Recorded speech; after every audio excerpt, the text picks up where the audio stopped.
대치스타데나티의 신원장입니다. 네, 안녕하세요, 김효빈입니다. 예, 오늘은 그 미술사 한 몇천 년의 역사를 한 시간으로 압축하려고 합니다. 네, 좀 양해를 좀 부탁을 드려야 될 것 같고, 특히 서양 미술사의 근간을 오늘 한번 한 시간 안에 우리 효빈 선생님하고 같이 한번 훑어보도록 하겠습니다. 초고속으로. 네, 한번 시작해 볼까요? 네, 저희가 오늘 볼 거는 일단 서양 미술사예요. 그래서 어떤 걸 볼 거냐면 일단 이게 서울시립미술관 사이트에 들어가시면 아카이빙 돼 있는 연표가 나와요. 그럼 이게 미술 사조를 사조별로 이제 시기별로 정리해서 나온 건데 이걸 기준으로 우리가 오늘 설명을 좀 드리려고 합니다. 자, 그래서 이게 오늘 다 다룰 거예요. 엄청 많아서 사실 되게 당황스러우실 수도 있는데 일단 이 중심 내용을 계속 설명을 해드릴 테니까 그 흐름을 좀 잡으시면서 같이 들어주시면 사실 되게 쉽게 갈 수 있을 것 같다고 생각합니다. 저는 한번 시작해 볼까요? 예, 좋습니다. 네, 먼저 아주 옛날로 좀 돌아가 봅시다. 가장 태초의 미술이라고 하면 여러분들이 미술사 책을 펼치든 어디 출판사 책을 펼치든 이제 미술의 맨 처음은요. 이제 빌렌도르프의 비너스가 나오고 라스코 동굴벽화가 나올 거라고 생각해요. 자, 근데 이거는요. 우리가 미술이란 말을 현대 와서 만든 거거든요. 그렇기 때문에 이때 당시에는 되게 주술적인 의미 그리고 본능적인 행위로서 풍요와 다산을 설명하는 그런 작품들이었습니다. 그렇기 때문에 이거는 우리가 지금 아는 미술처럼 뭔가 미를 표현한다든지 나의 의식, 나의 뭔가 주체성 이런 걸 표현하는 게 아니라요. 그냥 단지 본능적이고 좀 더 기술적인 행위에 가까웠던 게 이 당시 선사시대 미술이었어요. 그 다음에 이제 고대로 넘어가가지고는요. 우리가 특히 봐야 될 게 이집트랑 그리스, 로마 쪽인데요. 이집트는요. 우리가 좀 잘 알듯이 그 파라오의 절대 권력 하에 이루어졌던 것들이에요. 그렇기 때문에 이집트에서는요. 우리가 실제로 보는 그런 과학적인 크기들이 아니라요. 중요한 것들을 크게 그리고 중요하지 않은 것들을 작게 그리는 그런 방식의 회화가 나타나기 시작했습니다. 그리고 우리가 많이 아는 이집트 미술이라 하면 막 다시점, 그 정면성 이런 거 얘기를 하잖아요. 그래서 우리가 생각했을 때 뭔가 이집트 그림을 봤을 때 얼굴은 왼쪽을 보고 있는데 몸은 정면을 보고 있고 그런 식의 다시점이 나타나는 회화들도 많이 나타나고 있어요. 그리고 이제 그리스, 로마로 넘어가 보면 그리스, 로마에서는요 이제 균형, 조화, 비례 이런 것들이 되게 중시됐기 때문에 이성적이고 합리적인 우리가 생각했을 때 가장 멋들어지는 인간의 비례를 이제 그리고 그 다음에 조각으로 만드는 그런 행위들이 이어졌습니다. 자, 그렇게까지 이제 고대랑 선사였고요. 이제 중세로 가면요. 중세는 이제 4세기에서 14세기잖아요. 근데 이 중세를 그렇게 많이 다루진 않아요. 왜냐면요. 우리가 중세 미술을 암흑기라고 부릅니다. 왜 암흑기라고 부르냐면요. 중세 미술에서는요. 뭔가 인간에 대한 얘기를 하거나 그런 것이 아니라 이제 카톨릭 중심의 종교화를 많이 그려요. 근데 우리가 종교화라고 생각하면 미켈란젤로 이런 거 천장화 이런 걸 생각을 하잖아요. 그런 걸 보면 너무 멋있고 인체 비례 완벽하고 그런데 이 중세 미술에서 그려지는 종교화는 그런 게 아니라 조금 더 인체 비례가 엉성하고 그런 그림들이 되게 많이 나옵니다. 되게 긴 시간 동안인데도 그런 그림들이 쭉 나와서 이때 당시를 이제 중세 미술 암흑기라고 부르기도 하는데요. 그러면서도 이제 비잔틴, 로마네스크, 고딕 이런 식으로 건축 양식들은 계속해서 발전해 왔는데 중세 미술은 일단 암흑기라고 보시면 됩니다. 예, 제가 여기서 이제 좀 간단하게 저는 이제 미술을 이제 어떻게 볼 것인가에서 아까 선생님께서 얘기했던 것들을 좀 약간 정리해 보면 빌렌도르프의 비너스, 그다음에 라스코 동굴벽화, 그다음에 이집트, 그리스, 로마, 그 중세까지 이어오는 이 과정에서 우리는 미를 어떻게 볼 것인가. 초기에는 어떻게 보면은 본능적 욕망을 어떻게 구현할 것인가. 쉽게 해서 다산이라든가 소위 얘기해서 풍요라든가 이런 것들 때문에 이미지 특히 조형적으로 놓고 보면 그러한 것들이 반영된 형태라고 봐야겠죠. 그 다음에 이제 그리스 로마에 오면은 저는 인간의 일정한 욕망, 소위 얘기해서 생존에 의한 것들, 특히 이제 먹는다든가 이런 문제들은 어느 정도 좀 극복이 되고 나서 그리고 일정한 이제 국가 단위 형태가 이제 발전하면서 제가 보던 욕망은 특히 권력을 가지고 있거나 또는 인간의 그 자기 어떤 지위에 걸맞는 거기에 따르는 영속성을 아마 목표로 하지 않았을까 싶습니다. 그러다 보니까 이들의 재현이라는 것 자체가 어떻게 보면은 그러나 이제 당대 지배적인 관점이 있겠죠. 소위 얘기해서 이집트는 정면성이라든가 그 다음에 이제 그리스 로마에서 보여주는 어떤 캐논에 걸맞는 소위 얘기해서 아주 비례가 갖는 일정한 특정한 비례라는 것은 아주 이상적 형태, 그리고 이것은 어느 정도의 지속성과 영속성을 가져야 된다라는 것에 의해서 이러한 조형적인 요구들이 발전하지 않았을까 이렇게 생각을 합니다. 그리고 나서 중세에 들어오게 되면 중세는 아무래도 그 종교적인 어떤 메시지를 또는 종교적인 내용 자체를 전달하는 데 포커스를 둬야 됐기 때문에, 그리고 전혀 소위 이제 문맹의 많은 이제 글을 모르는 자들에게 어떻게 하면 일정한 성서의 내용을 전달할 것인가, 그리고 그럼에도 불구하고 성서의 그 방대한 양을 전달한다기보다는 그 핵심 인물들을 어떻게 드러낼 것인가. 그러다 보니까 지금의 관점에서 보기에는 좀 낯설죠. 약간 이모티콘 같기도 하고, 그 다음에 내용적으로 누가 봐도 알아볼 수 있는 도상이어야 됐기 때문에 이미지들이 아무래도 좀 딱딱합니다. 그리고 전체적으로 보면 이런 걸 이제 서열적 배치라고 합니다. 전형적인 어떤 이코나의 형태인데, 쉽게 얘기해서 마리아 넘버 원이죠. 넘버 원 크게 그려야 되고, 그 다음에 넘버 투, the baby. 원래 마리아도 이렇게 정식 용어는 the virgin이라고 합니다. 소위 얘기해서 성처녀죠. The virgin and baby. baby 같은 경우도 예수 그리스도인데 좀 작게 그려지고. 근데 원래 이제 이런 도판에는 보통 이제 천사들이 이제 쭉 좌우로 있는데, 천사들은 보통 머리랑 대가리, 속된 말로 대가리랑 날개만 있습니다. 그래서 얘네들은 뭐냐면 넘버 3죠. 이 소위 얘기해서 이런 거를 서열적 배치라고 합니다. 바로 이제 보스 넘버 1, 넘버 2, 넘버 3로 이어지는 이 서열적 배치들은 이 도상들이 이미 다 정해져 있는 거예요. 무슨 얘기냐면 읽는 자와, 쉽게 해서 이미지와 읽는 자 사이에는 약속, 프로토콜이 있는 거죠. 이 프로토콜 속에서 이 도상을 해석해 나가는 형태로 하다 보니까 실제로 이 표현이라든가 내용 면에서는 많은 제약이 있었을 거라고 봐요. 그리고 핵심적인 것만 있으니까 이 소위 얘기해서 어떤 다양한 이미지의 도상이 풍부하게 제공될 수 있는 것은 아니었다고 봅니다. 그러나 이것도 결국은 당대에 크게 보면 어떤 무엇을 전달하고자 하는 그 욕망과 맞닿아 있다, 이렇게 보셔도 될 것 같습니다. 예. 네, 그렇게 신쌤이 중세 미술까지 뭔가 추가 설명해 주셨고요. 그 다음이 이제 진짜 서양 미술사 이야기들이죠. 여기서부터 진짜 중요해요. 그래서 이제 르네상스가 옵니다. 르네상스는요, 말 자체의 뜻이 이제 재생, 부활 이런 뜻을 가지고 있는데요. 우리가 중세, 그러니까 고대까지만 해도 인간에 대한 이야기를 했다 했잖아요. 이집트나 고대로 그리스, 로마. 근데 중세로 가면서 종교화를 위해서 이제 기독교, 신에 대한 얘기를 계속했죠. 근데 르네상스로 오면서 다시 재생하다, 부활하다라는 뜻이 온다는 게 고대에 얘기했던 인간에 대한 탐구, 이런 것을 다시 갖고 온다는 얘기죠. 그래서 인간과 자연, 합리적인 자연과학적 세계관으로서 다시 인간 중심으로 돌아와서 인본주의 중심으로 이제 사고를 하게 됩니다. 그래서 다시 이제 미술들이 신이 아니라 인간으로 와서 초점을 맞게 되는 거죠. 네. 예, 그런 관점에서 이 모나리자를 좀 봐야 될 것 같습니다. 이 모나리자 그 전에 모나리자 다음에 아까 이제 마사치오의 작품 볼까요? 마사치오의 성삼위일체, 그다음에 이제 지오토의 그리스도의 애도. 근데 이 두 작품을 보면 지금 보면 이제 누리끼리한 작품이고 벽화다 보니까 좀 훼손도 돼 있고 한데, 이거를 어떻게 볼 것인가?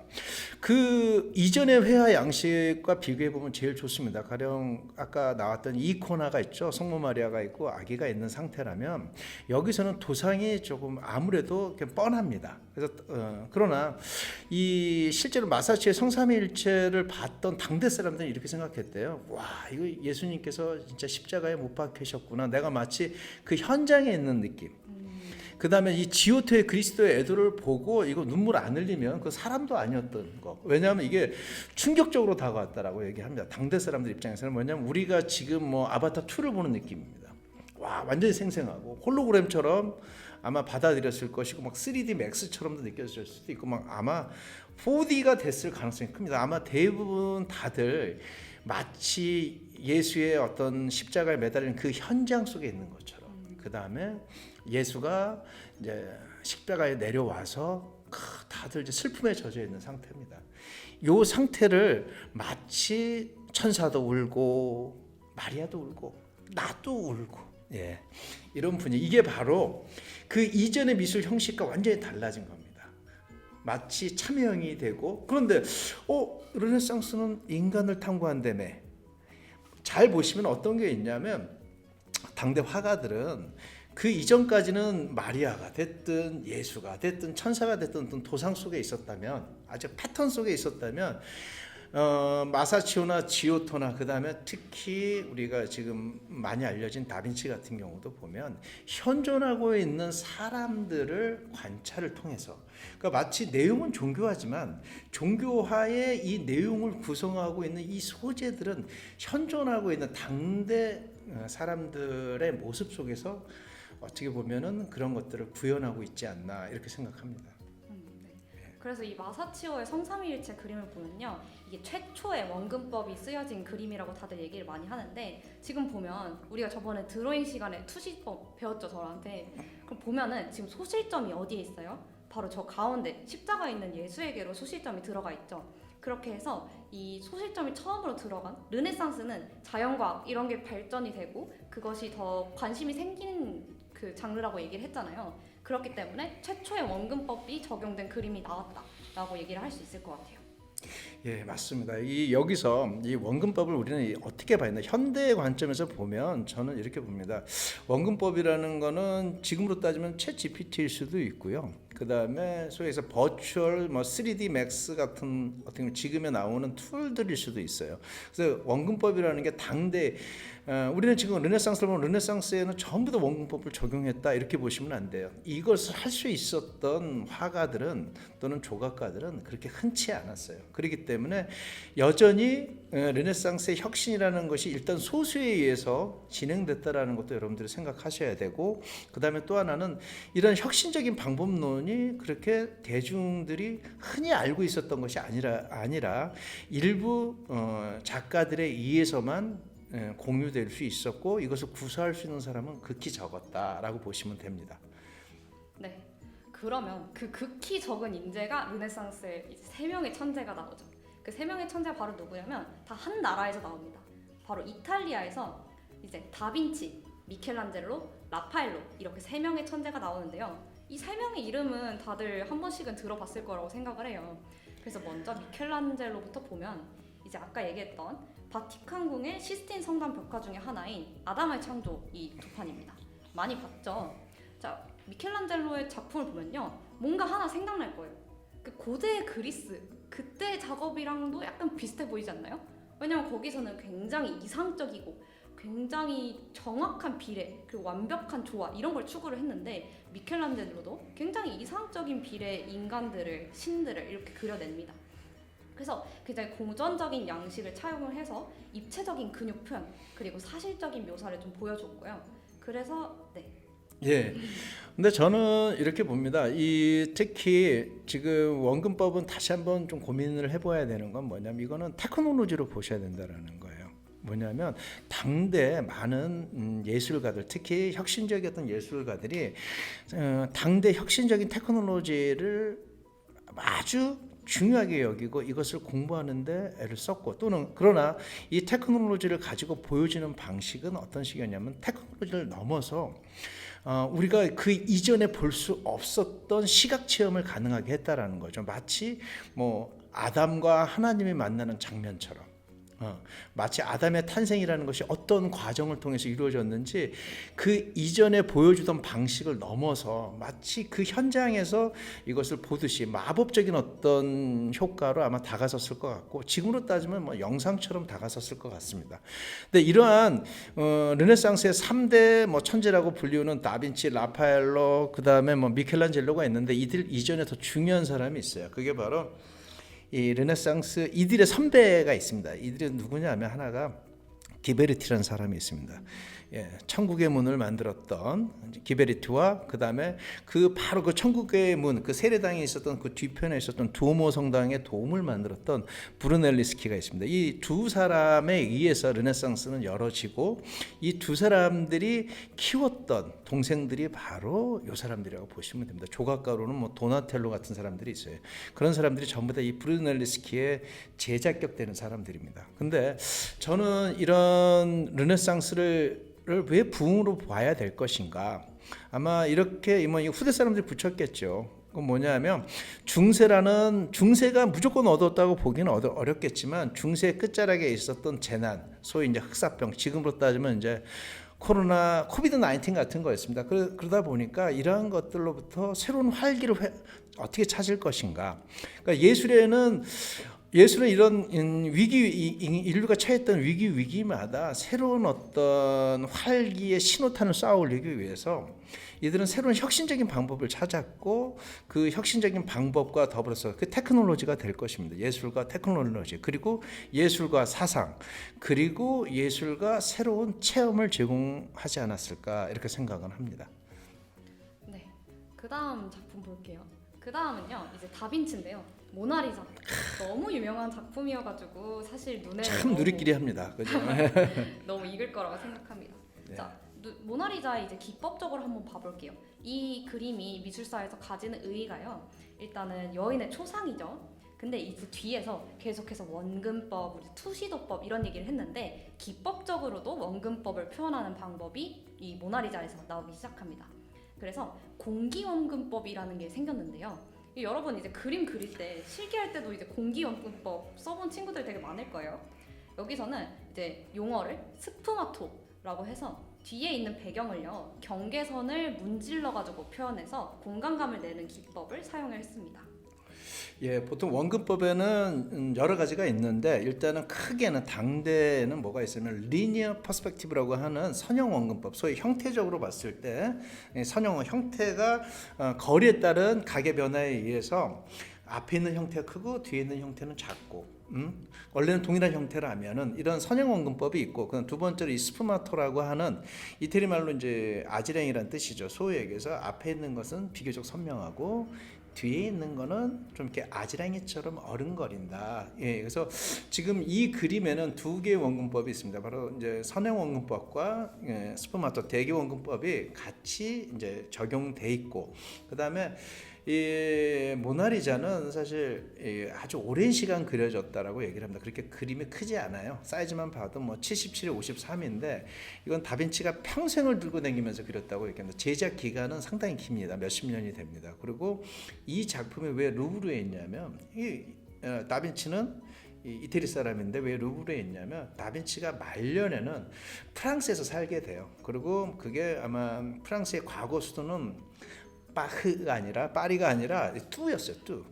파리에서 200km 떨어진 곳인데 그곳에서 그 프랑스 왕의 절대적인 후원 속에서 있었고, 그때 이걸 그릴 때는 붓으로 그냥 크게 그린 게 아니라 세필로, 소위 우리가 윤두서의 초상화랑 비교해도 저는 무방하다고 봅니다. 윤두서도 아주 가느다란 쥐의 수염으로 만든 세필로 그의 수염을 그렸다고 하는데, 이 모나리자 역시도 다빈치가 아주 작은 세필로 아주 오랜 시간의 축적을 통해서 지금으로 따지면은 뭐 몇 비트로 그렸는지 소위 얘기해서 막 진짜 그렇게 보셔도 됩니다. 그러니까 3D를 구현하기 위해서 비트를 갖다 그냥 더 쪼개 나갔던 그렇게 보셔야지 이거를 이렇게 보면 눈썹 없는 누리끼리 한 그림으로밖에 안 보입니다. 그리고 그 이전까지의 그림들은 아까도 그 인체를 바라보는 방식이 약간 뭐 이코나처럼 하드했죠. 외곽선도 딱딱하고 채색도 딱딱하더라면 이건 아마 당대 사람들 입장에서는 이게 마치 목판 위에 그려져 있는 생생한 일루전으로 다가왔을 것 같습니다. 아마 지금 보는 충격, 그 당시 사람들은 우리는 지금 보고 충격을 받지는 않지만 당대 사람들은 엄청난 충격을 받았을 거라고 봅니다. 이거는 아주 진귀한 그림이었을 거라고 추측됩니다. 네. 그래서 오른쪽에 있는 최후의 만찬도 또 원근법 얘기를 좀 해보자면 이제 청 마사치오 그 그림처럼 이것도 1점 투시로 돼 있어가지고 여기가 소실점이 어디 있겠나요? 딱 보면 제일 중요한 사람에게 시선이 딱 쏠리게끔 되어 있죠. 그럼 저 가운데 있는 예수에게 소실점이 딱 정해져 있고요. 그런 식으로 이제 계속 다빈치는 원근법을 사용을 했다라는 걸 알 수 있어요. 근데 이 그림이 있는 곳이 어디냐면 이게 모 수도원의 식당이에요. 레스토랑 위에 그려진 그림인데 이 저는 원근법을 예술가들이 이렇게 단순하지 않더라는 거예요. 하나의 테크놀로지를 통해서 이들이 구현하고자 했던 것은 무엇인가요?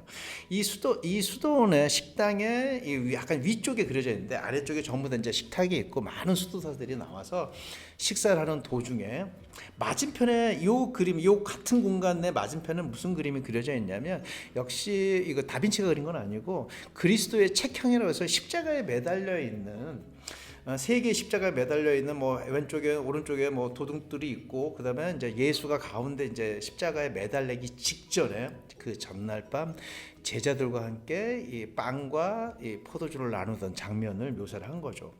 이게 뭐냐면 바로 마치 그 공간 속에 예수의 마지막 날 예수님께서 매달려서 죽기 직전 그 전날 밤 그 뜨거운 그 뜨거운 어떤 이별의 그 공간을 수도사들이 밥을 먹으면서 똑같이 쉽게 얘기해서 예수와 똑같이 제자들이 바로 수도사들의 예수의 12제자가 되는 어떤 경험을 하지 않았을까라고 추정을 합니다.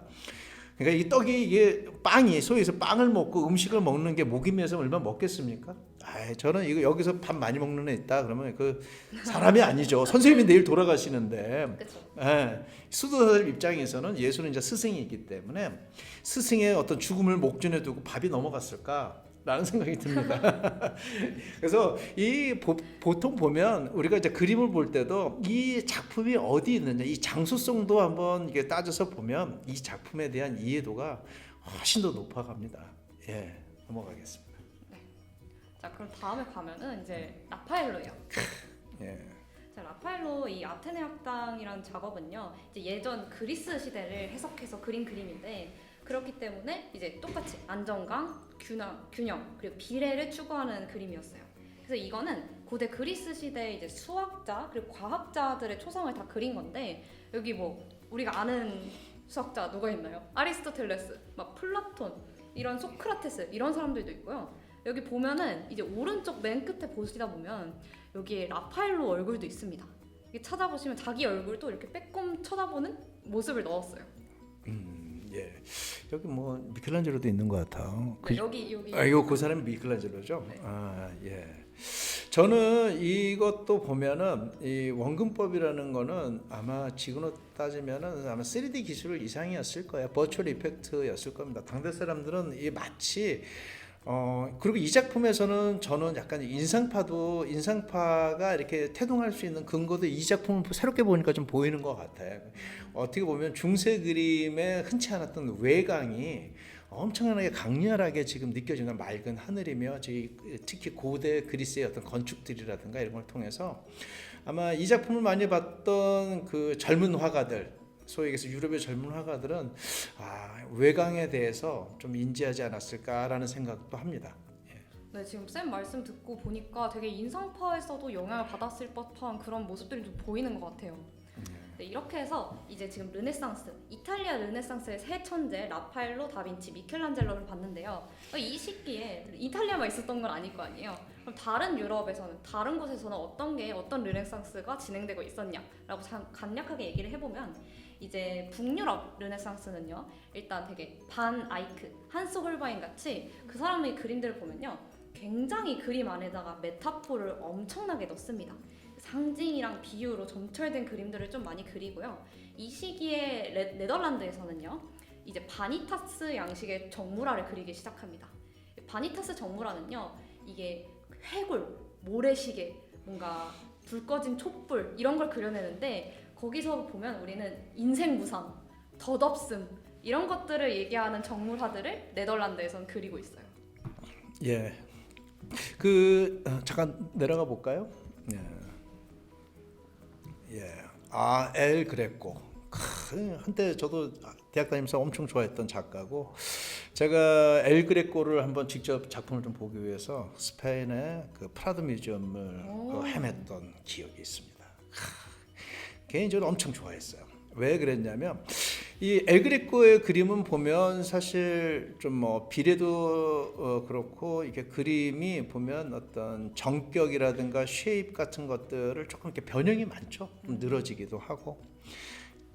제가 개인적으로 좋아했던 거는 이 2차 세계대전, 1, 2차 세계대전 전으로 있었던 그 독일의 표현주의를 제가 좀 개인적으로 좋아했어요. 그래가지고 그 오스카 코코슈카, 코코슈카 아시나?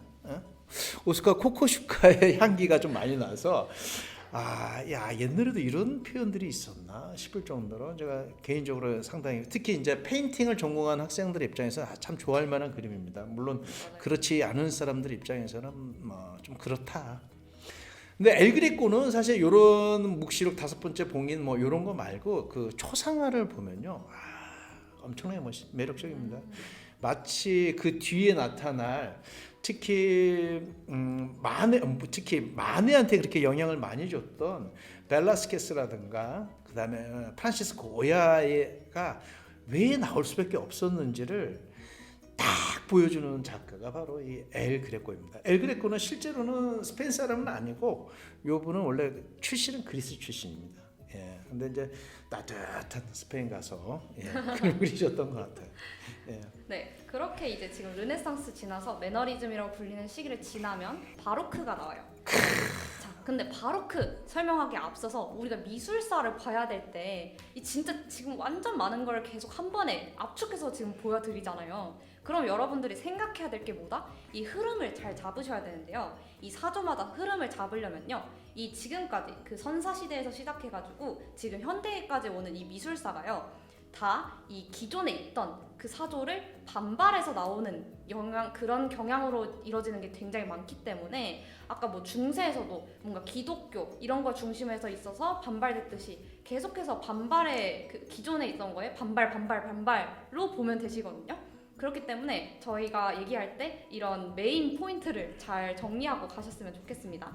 자, 그래서 넘어가서 바로크로 가볼게요. 바로크는요, 이제 왕정 중심 미술 문화예요, 이때는. 그래서 이 굉장히 분위기도 전체적인 걸 많이 보고요. 이 세밀하게 이렇게 하나하나 보는 게 아니라요, 전체적으로 딱 보고 이 그림을 딱 보면 어때요? 굉장히 어둡죠. 그래서 우리는 지금 그림 그릴 때는 도화지 위에서 우리가 어두운 부분을 살살살 칠해 가잖아요. 근데 이때는 이제 어둡게 먼저 이렇게 싹 그려놓고 난 다음에 밝은 부분을 위에 그리기 시작합니다. 그렇게 해서 굉장히 강한 대비감을 주는데, 그래서 주로 광원을 하나로 설정해서 굉장히 극단적인 대비감을 보여주는 작업들이 되게 많아요. 그래서 되게 역동적이고 힘찬 구도고, 그래서 이때는요, 이제 정물화, 초상화, 풍속화 막 이런 식의 다양한 장르들이 많이 나오기 시작했던 게 바로크입니다. 제가 여기 두 명의 작가가 있네요. 까라바치오 and 렘브란트. 제가 까라바치오 엄청 좋아했습니다. 어릴 때. 대학 다닐 때 엄청 좋아해서 얘 것도 좀 봐야겠다. 그래서 제가 그 오스트리아의 쿤스트 뮤지엄을 가가지고 제가 이 까라바치오 작품을 좀 봤는데, 이 쿤스트 뮤지엄이 방대해요. 엄청나게 큰데 까라바치오 작품을 보러 딱 갔는데 제가 참 느낀 건 뭐였냐면, 까라바치오 옆에 수많은 작가들의 작품들이 있었는데 얘 아우라가 너무 세니까, 특히 다른 작품이었어요. 이 작품은 아니었는데 그 작품을 딱 보는 순간 아마 바쿠스였던 것 같아요.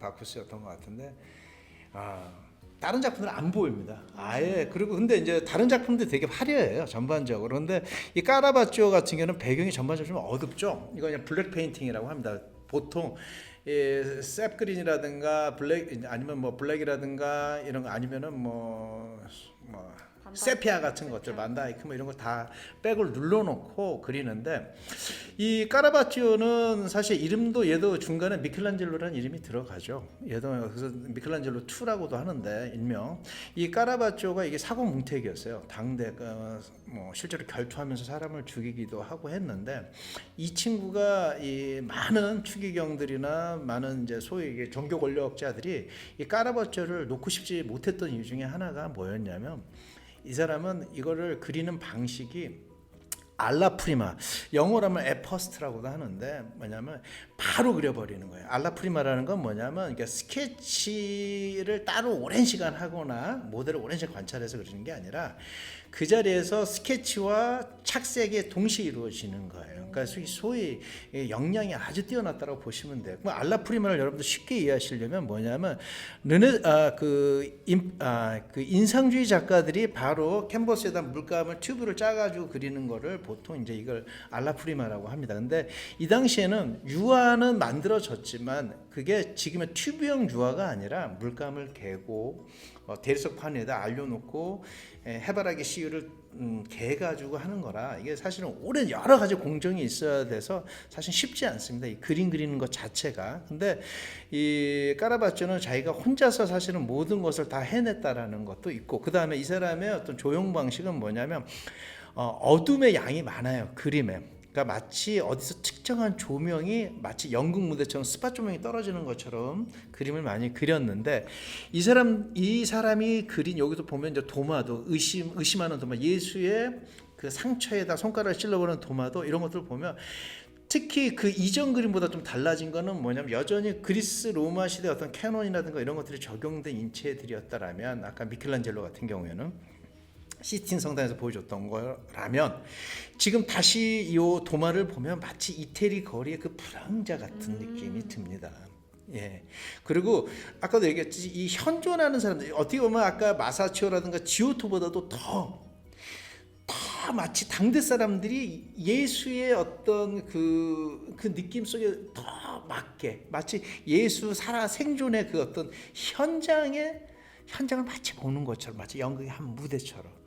예, 그런 효과가 있습니다. 보면은 그리고 또 하나는 여러분들 이런 생각도 할 수 있어요. 왜 인문주의 이후 르네상스 이후에 여전히 소재들은 전부 다 성서의 내용들이냐라는 거예요. 여러분들 이걸 아셔야 돼. 뭐냐면 새로운 혁신이 나왔을 때도 그 혁신을 이해시키고 그 혁신이 무엇인지 의미를 느끼게 하는 데까지는 아주 오랜 시간도 걸리지만 또 하나는 당대 사람들과의 교감을 이해하지 않으면 안 돼요. 당대 사람들은 여전히 우리가 지금 명명하기엔 르네상스지만 당대 사람들은 여전히 중세인지 르네상스인지 몰랐다라는 거예요. 그렇죠.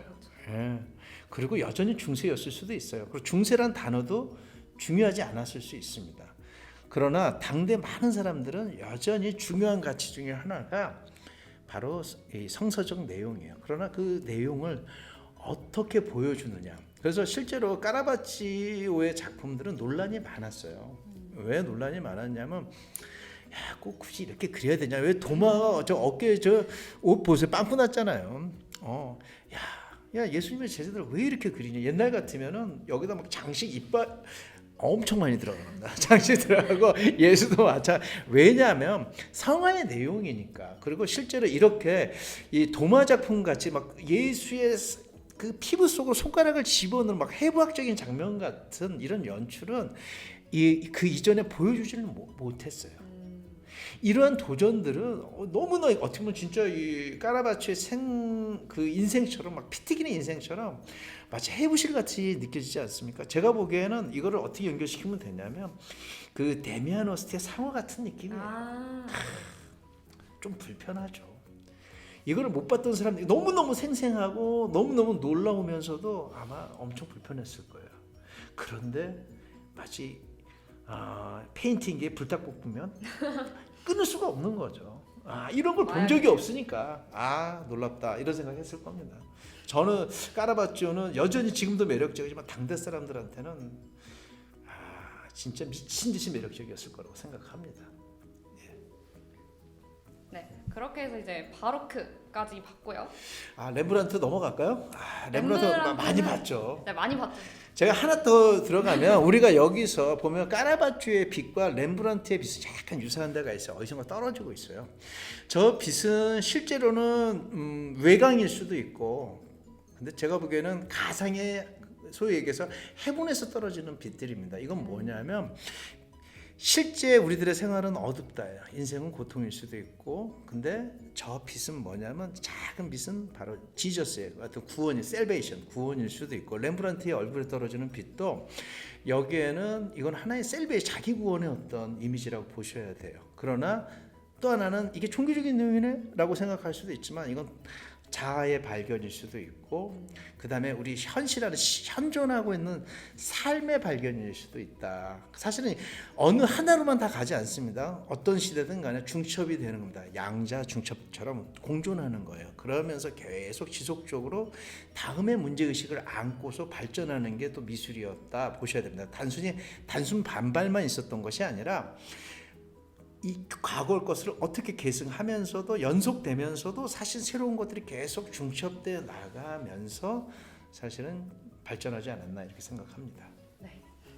그렇게 해서 렘브란트까지 이제 다 봤는데요. 자, 그 다음에 넘어가는 게 이제 로코코예요.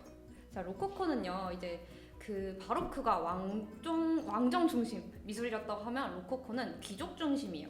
그래서 귀족적인 부르주아, 신흥 부르주아들이 와가지고 이제 나 좀 그려줘 라고 하면서 이제 초상화 계열의 장르들이 되게 많이 나와요. 그렇기 때문에 굉장히 귀족적이고 장식적이고 그런 막 레이스 하나하나까지 엄청 섬세하게 그리는 그림들이 되게 많아요.